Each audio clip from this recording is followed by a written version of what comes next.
Sveiki, bičiuliai.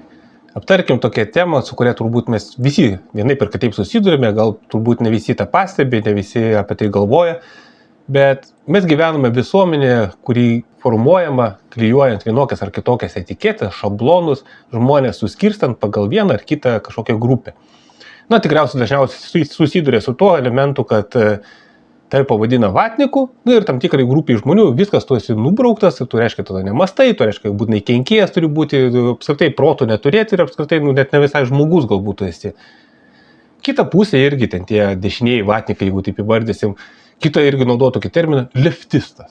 Vėlgi, užklijuoja kažkam tą etiketę, ką tai reiškia, dėl ko tai reiškia, bet vėlgi yra padaroma tam tikrą kategoriją žmonių, reiškia, jeigu jis leftistas, reiškia, jis yra idiotas, reiškia, jis nieko protingo negali sukurti ir apskritai jis yra kenkėjas.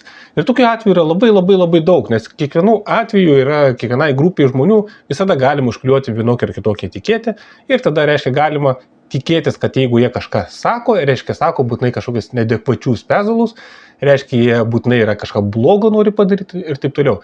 Tai yra vėlgi tokio grupinio, senovinio, kolektyvinio mąstymo yra pasiekmė, nes žmogaus smegenys jos yra iš esmės tingios. Ir reta dalis žmonių stengiasi kiekvieną žmogų, kiekvieną reiškinį atidžiai išanalizuoti, savarankiškai įvertinti, tam reikia laiko skirti, tam reikia pastangų dėti. Ir yra daug paprasčiau, kai kažkas tavo, galbūt autoritetas, kažkokiam reiškiniui, kažkokiam žmonėms, kažkokiai žmonių grupiai, uždeda tam tikrą ženklą, etiketę ir tada viskas daugmaž pasidaro aišku. Panašiai net ir vaikų lygmenyje būna, aš pažiūrėgi čia klausosi kokį youtuberį šnekantį, prieina prie mane sūnus ir paklausė, pažiūrėk, ar šitas protingas? Jis laukia, aš jam kaip autoritetas, vis tiek vyresnis tėtis, viską, ir jis manęs jau klausė patvirtinimo, kad nes jis pats, aišku, nežino, neturi nuomonės, nesiklauso, nesigilina galbūt, ir mažas, aišku, dar kol kas. Jam svarbu, kad aš pasakyčiau, tas žmogus protingas ar neprotingas. Jeigu aš pasakysiu, kad protingas, tai tas žmogus teigiamą vertės. Jeigu aš pasakysiu, kad jis kvailys yra, tai tada jis irgi sutys, kad kvailys ir tada jis jau nesiklausys. Tai čia vaikiškam lygmenyje, bet lygiai tas pats vyksta ir suaugusiame lygmenyje. Jeigu uždedi kažkokią etiketę, reiškia, tas žmogus yra toks ar anoks. Ir šiuo atveju net ir pas mūsų irgi auditorijoje, aš irgi rašęs apie Mamdanį, New Yorko merą. Aišku, pilnas straipsnis jis yra Patreonuose, birželio 29 dieną įdėtas, aš ten sudėjau visą ten jau pusės metų visokias reformas, tikrai daug skaičių, daug informacijos, bet aišku, aš įdedu nepilną tekstą, kas norit užžiūrėkite tą mokamą tekstą ir skaitykite. Žmonės neskaitė ne to teksto, aš žinau, kurie žmonės gali skaityti, kurie negali skaityti, kurie pas mane yra Patreonuose, kurie nėra Patreonuose, jie ginčijasi su manim. Vis tiek tas meras yra blogas, nes, pro-trumpiniai ten tie rinkėjai, aišku, jo nemėgsta, nes iš demokratų partijos, nors ten yra atskira frakcija demokratiniai socialistai, ir tai netinka, nes jisai yra leftistas. Jie net nežino apie jo tas reformas vykdomas, apie tai, kad jo palaikymas išaugo nuo 50 iki 58%. Tikrai šiaip geras reformas, protingas daro, bent jau kol kas, aš nežinau, gal ateityje kažkas pasikeis. Bet yra uždėtas tam tikras štampas. Jis yra iš Dem partijos ir tie žmonės, kurie simpatizuoja Trumpui ir respublikonams, viskas ten tuos žmonės jau nurašo, jie negali nieko protingo padaryti, jie nieko negali protingo pasakyti. Nors dažnu atveju gali būti įvairiai. Dar kitas yra šablonas, jis yra iš musulmonas. Musulmonai iš esmės Lietuvoje tokia irgi logika dėliojama, musulmonai nieko protingo negali sukurti, musulmonai apskritai yra turbūt laukiniai, kurie bėga ir gatvėje galvas pjausto, vėlgi yra suformuota vėl tam tikra nuostata, kad jeigu musulmonas, tai jis būtinai yra kažkoks kenkėjas, būtinai yra kažkoks beprotis ir kaip jis gali valdyti merą ir merą vykdyti protingą politiką. Aišku, meras yra ne vienintelis, kuris vykdo tą politiką, yra ir taryba, yra visa administracija, bet aišku, žmonės tai giliai nemąsto, yra meras ir yra meras, musulmonas, leftistas ir kenkėjas. Ir to užtenka. Ir aš duodu jums skaičius, aš duodu informaciją, jie net neskaito tos informacijos, nes pirminis šablonas, pirma etiketė, jie dažnai būna tokia stipri, kad žmonės tiesiog net nebenori gilintis, nes tam reikia skirti laiko, tam reikia mąstyti, daug paprašiau pirminių to emocinių signalų, pirminę tą etiketę vadovautis ir tada pasaulyje susidėlioja tam tikras dėžutės, čia kenkėjas, čia patriotas, čia dar kažkoks ir taip toliau, ir sudėlioja. Ir gyveni pasaulyje tarp begalės priešų, visi vienas kitą bando pakenkti, yra daug debilų ir čia tik mes patys savo fainiausi, patys sportingiausi, nors nebūtinai taip gali būti. Ir tokiais atvejais įrodavo būtent tas primityvusis tas mąstymas ir politikai dažnu atveju, kurie turi lėšų, turi savo kompanijas, viešųjų ryšių įvairiausias, kurios jiems padeda, jie supranta tos dalykus ir per tokius dalykus manipuliuoja visuomenę ir ją valdo. Nes daugelio žmonių labai tai netgi rinkiminė sąmonė yra žiauriai žema. Man Facebook'e iškliuvo iš tokias diskusijas, čia kažkas diskutavo, neatsimenu net kas konkrečiai, kas galėjo balsuoti už Bartoševičių, tas, kur žinoma dabar nuteistas už vaikų tvirkinimą iš konservatorių partijos. Tai viena moteris atsiliepė kažkaip, sako, dėja, aš balsavau už jį. Tai kodėl? Na, jisai pažiūrėjo jo biografiją, lyg ir užkliuvo tas faktas, kad jis dirbo su Ąžuoliuku choru. Ir kadangi jinai pati kažkaip su choru susijęs, ir jai tų užteko. Ji nesigilino nei programą, nei asmeninės savybės to Bartoševičiaus, nei biografijos normaliai, domėjo jos nieko. Jai užteko tiesiog to paprasto faktuko, jai tai yra gavosi asociacija, bendras šablonas, jis jeigu užsiema to, kas man patinka, reiškia, jis irgi yra fainas ir geras. Jeigu man patinka choras, vaikų ten dainavimas ir kitam patinka, tai reiškia, žiūrėk, jis fainas, tai reiškia, jis visur bus tinkamas, ir politikui bus tinkamas ir gali vos ne į prezidentus jau užnešti.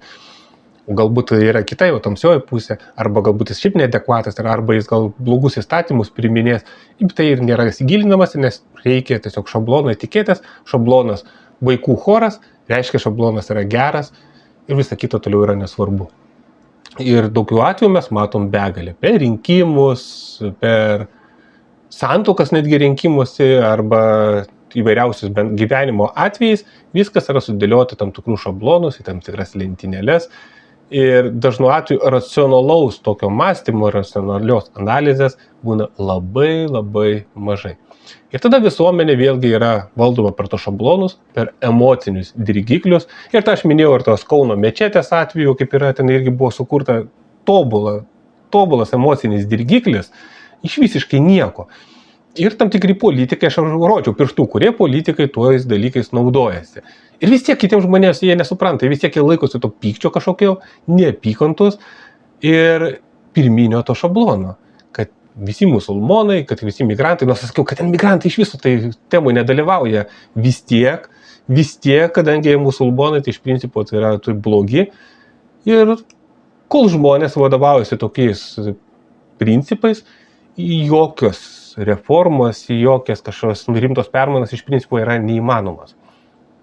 Nes žmonės, kurie net atrodo, kad mes būnė bendram tam vadinamam pažiūrų lauke, kiekvienas turi vis tiek savo tam tikrą silpnąją pusę, per kurią gali protingi propagandistai mušti ir taip juos eliminuoti iš protingo veikimo, iš protingo pasirinkimo, protingo balsavimo ir sumanipuliuoti jų visuomeninę tą sąmonę. Ir tai yra iš tikrųjų ganėtinai baisu ir tai mane labai labai stipriai gąsdina, nes tada tu pamatai, kad sudėtinga kažką iš viso Lietuvoje padaryti. Čia aišku, ne vien Lietuvos problema, čia aišku viso pasaulio yra bėda, nes čia yra smegenų problema. Dauguma vis tiek mūsų smegenės vis tiek yra jos tokios roplių smegenės.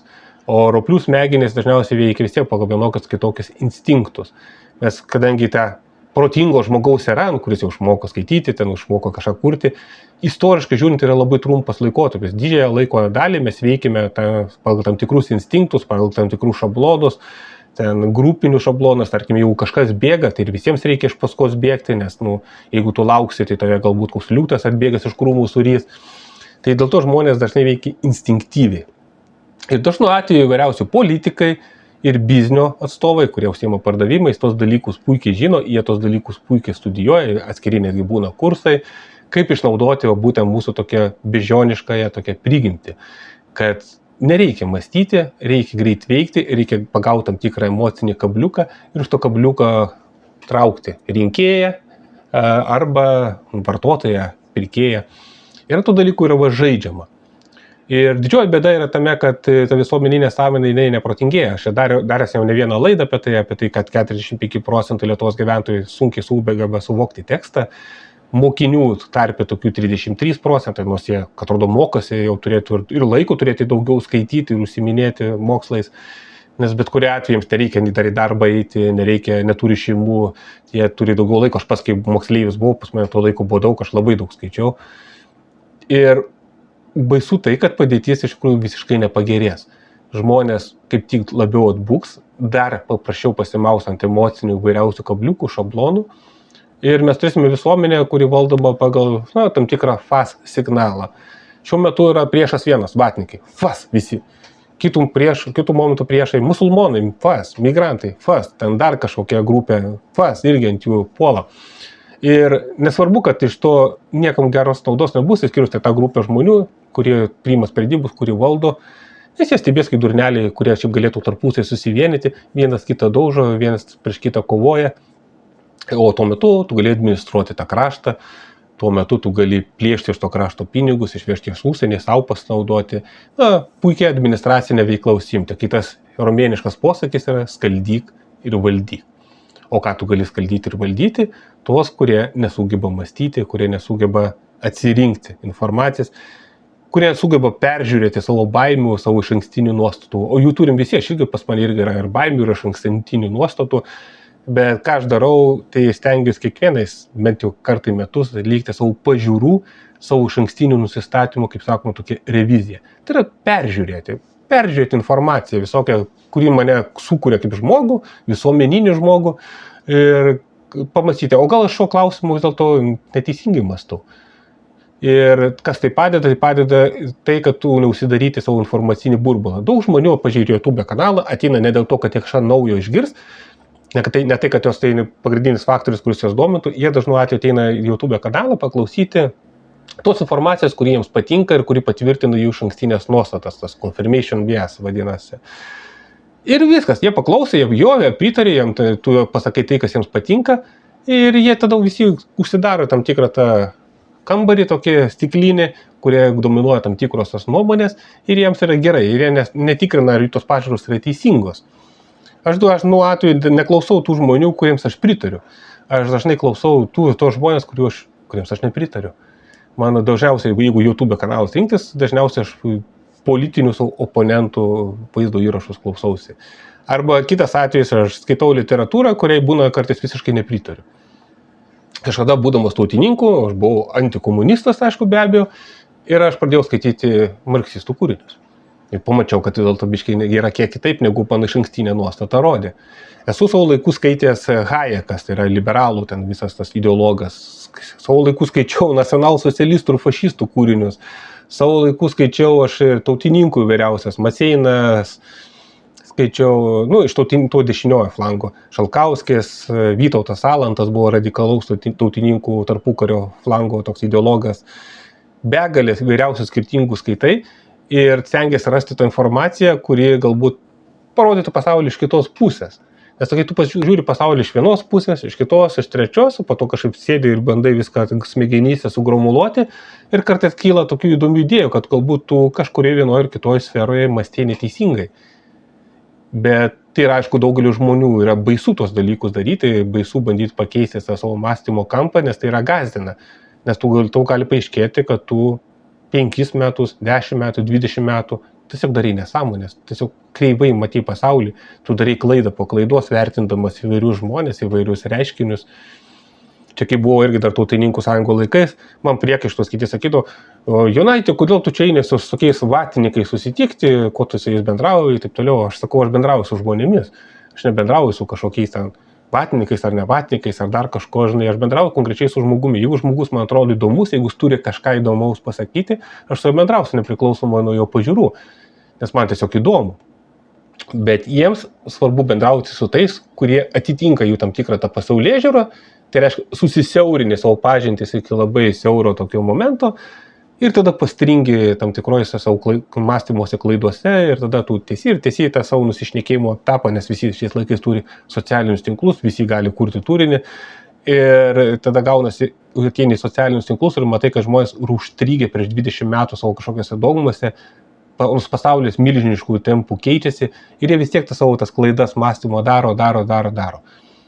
Ir tada tu supranti, kad kažkuriuo momentu labai nesinori netgi eiti ir žiūrėti, skaityti, ką jie ten rašo, bet aišku, tu turi domėtis, kad suprastum, kokie kryptim visuomenė einasi. Tai reiškia, tu turi tirti skirtingas visuomeninės grupės, tokios kaip reiškinį juos žiūrėti, tiesiog, kažkokios kažkokie vyksta mąstymai, kažkokie pagalvojimai.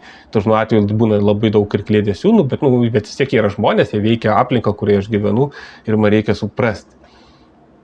Tai esminis tas faktorius, ko reikia, tai priversti savo smegenis dirbti, kad ir kaip tai nesmagu kartais būtų, priversti save skaityti, ar ne tik priversti, bet ir patame pajausti šiokį tokį malonumą, nes jeigu tu vien per prievartą darysi, tai faktas, per kančias ilgai netemsi, tu turi atrasti savyje tą pažinimo džiaugsmą ir nuolat kiekvienu atveju, kiekvieną įvykį ar informaciją, ar komentarus apie vienus ar kitus įvykius skaitydamas, klausydamas, reikia pagalvoti, o kam yra iš to nauda, kas tyčia tą skandalą galbūt judina, galbūt ten yra suinteresuotos pusės.